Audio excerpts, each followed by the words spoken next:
In 1992, Disney offered a 13-year-old boy $2 million, and his mother turned it down. Everyone thought she was insane. But 30 years later, that one decision is still paying off.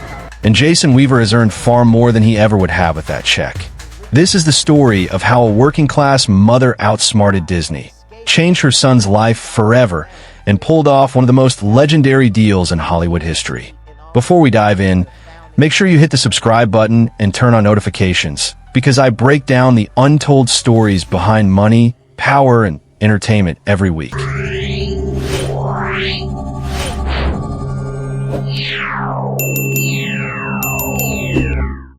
Let's get into it. Jason Weaver wasn't just some random kid plucked from obscurity. By 1992, at 13 years old, he was already making waves in Hollywood. He had just starred as young Michael Jackson in the ABC miniseries The Jacksons, An American Dream. His performance blew audiences away. He could sing, act, and capture a character's spirit. That role put him on Disney's radar. And when the studio began production on a new animated movie called The Lion King, they wanted Jason to provide the singing voice for young Simba. This was no small opportunity. Disney was dominating the 90s animation boom. Beauty and the Beast had been nominated for Best Picture. Aladdin was printing money. Everyone in Hollywood knew the next Disney movie could become a classic. So when the phone rang, Jason Weaver's family knew this could change their lives. Here's where it gets interesting. Disney came in strong. They offered Jason Weaver a flat $2 million deal. Upfront money, no royalties, no back end. For a working-class family from Chicago, this was a life-changing sum. $2 million in 1992 is worth over $4 million today. Most parents would have signed the papers immediately. But Jason's mother, Marilyn Kitty Haywood, wasn't like most parents. She had spent years in the music industry. She had seen artists sign away their rights, take the quick paycheck, and watch record labels and studios make hundreds of millions off their work. And she realized something crucial. If Disney was willing to pay a 13-year-old kid $2 million just to sing a few songs, what did they know that everyone else didn't? Instead of celebrating, Kitty Haywood shocked everyone. She turned down the $2 million deal. Agents told her she was making a mistake. Friends said she was crazy. Even Jason admits he was confused at the time. But Kitty saw the long game. She didn't want her son to just get paid once. She wanted him to get paid forever. So here's what she demanded instead. $100,000 up front. That's 95% less than Disney's offer. Royalties on every soundtrack sale. Royalties on every re-release of the movie. Royalties on every future use of the songs. It was a massive gamble. What if The Lion King flopped? What if nobody cared about the music? But Kitty trusted her instincts. She knew Disney had a hit on their hands, and she wanted her son tied to its success for life. Disney agreed. In 1994, The Lion King was released, and the gamble paid off.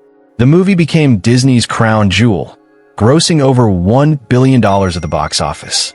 The soundtrack sold over 7 million copies in the United States alone. Jason Weaver's voice was immortalized on songs like I Just Can't Wait to Be King and Hakuna Matata. And remember, every time that soundtrack sold, Jason got a check. When Disney re-released the film, Jason got a check. When the soundtrack was remastered and sold on CD, Jason got a check. When the songs hit streaming platforms decades later, Jason got a check. When a movie was re-released in theaters, on VHS, on DVD, on Blu-ray, and eventually Disney Plus, Jason got a check. What looked like an insane decision in 1992 turned into one of the smartest moves in entertainment history. Think about this. If Jason Weaver had taken the $2 million upfront, that money would have been gone years ago. Even invested wisely, it wouldn't match what he's earned in royalties.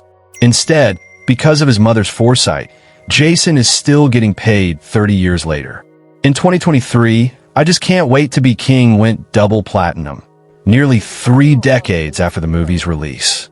Every stream, every digital sale, every re-release keeps sending checks his way.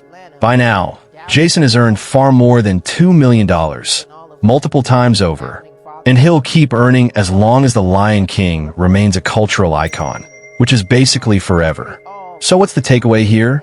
Most people chase fast money. But the real wealth is in ownership and royalties. Jason Weaver's mother understood something most people miss. Short-term cash disappears. Long-term ownership builds generational wealth. Her decision proved that sometimes the craziest move isn't crazy at all. It's genius. So, the next time someone calls you crazy for turning down quick money, remember Jason Weaver's story. Sometimes the biggest payoff comes to those who play the long game. What do you think? Would you have taken the $2 million up front or gambled on royalties? Drop your answer in the comments below. And don't forget to hit subscribe for more legendary stories about money, business, and the decisions that change history. Thanks for watching.